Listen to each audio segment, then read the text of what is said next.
Right, in that last video we talked about how to determine whether or not figures are congruent. We're going to narrow that down and just talk about triangles because they're a nice small place to start.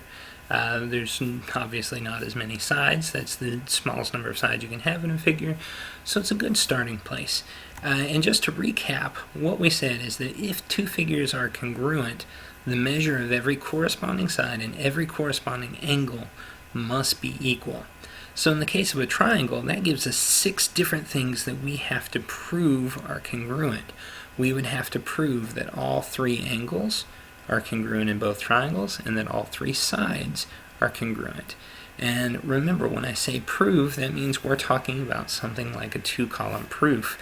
This means that if you're going to prove triangles congruent, just based off the definition of congruency, you are going to need to prove those 6 things in a 2-column proof, which should not sound like a lot of fun. So obviously we want to find some shortcut, some way to figure out how these triangles can be congruent that doesn't involve looking at all 6 of those situations. And it turns out, by being clever, we can see several ways to do this. And so what follows is just a list of shortcut ways to prove triangles congruent so that we don't have to prove all 6 of those conditions. We can do it with just a limited set. So the first one we're going to look at is what's called the side-side-side postulate, and that's abbreviated SSS. So the way it works is this: if you have 3 sides of one triangle congruent to 3 sides of another triangle, those triangles are congruent. This tells us that we don't necessarily have to worry about the angles if we can prove that all the sides are congruent, and that doesn't mean they have to be congruent to each other within one triangle. For this example here, if we could prove that AC is congruent to XZ, CB congruent to ZY, and AB congruent to XY, that would be the 3 sides congruent to each other, and that would be enough to say that these triangles are congruent. Now the reason we can say that is that the angles in a triangle are determined based on ratios of the side lengths. And so it doesn't matter how long these are. If the ratios are the same, they're going to give the same angles. If these have exactly the same, or if these are exactly the same across both triangles, you're guaranteed that the angles will be the same as well. So we don't have to say all 6 angles and sides are congruent. Just having the 3 sides is good enough. And again, that's called the SSS postulate.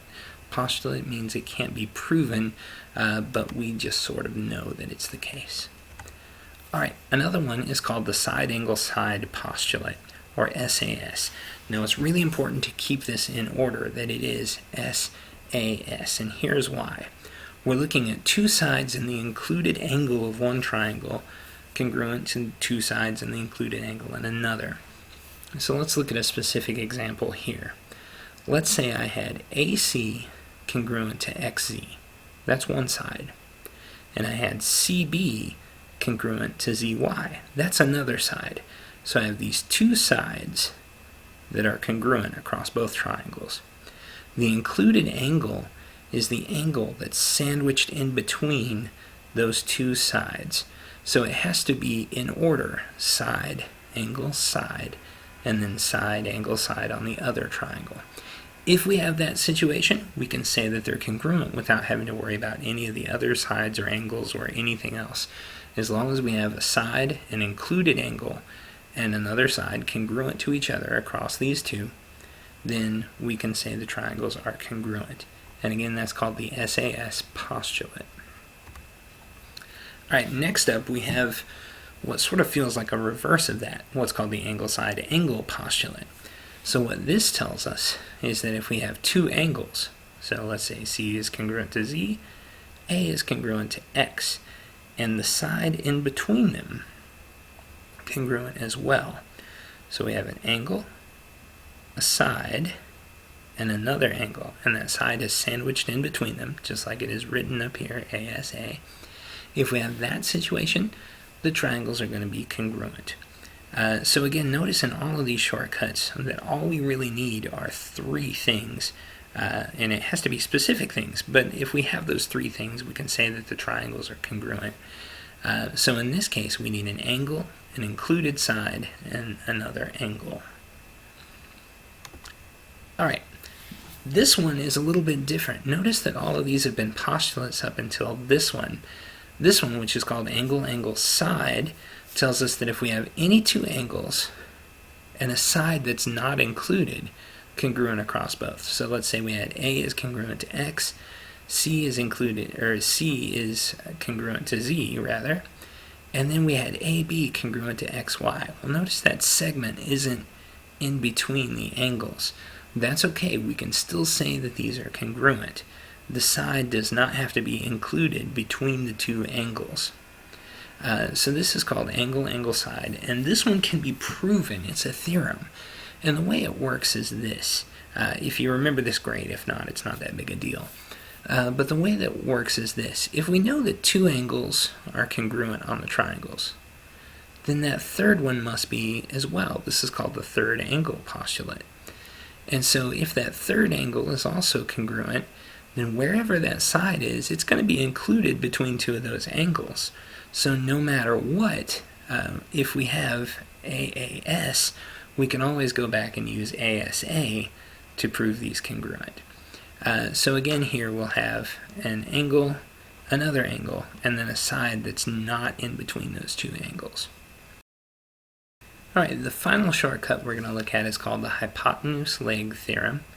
And this works for right triangles, and right triangles only. And even though I didn't mark it on these two, and I probably should have, angle C and angle Z are both right angles on these two triangles. So if I have two right triangles, and the hypotenuse of one, that's the longest side, is the hypotenuse, if the hypotenuse of one is congruent to the hypotenuse of the other, and one of the legs is congruent to one of the other legs are the non-hypotenuse sides of the right triangle, then we can say that those two triangles are congruent. Now this keeps in pattern with our other one where we find that we need three things. So here we have the right angle, the hypotenuse, and one of the legs congruent. So that's our three parts. And if we have that, we know these two triangles are going to be congruent. Alright, let's talk about some ways that we cannot use to prove these things congruent. The first one is angle, angle, angle. This can prove that triangles have the same shape, but because we don't know any of the side lengths, we can't say that they're the same size, and so we cannot use angle, angle, angle to say that two triangles are congruent. The other one is called angle, side, side.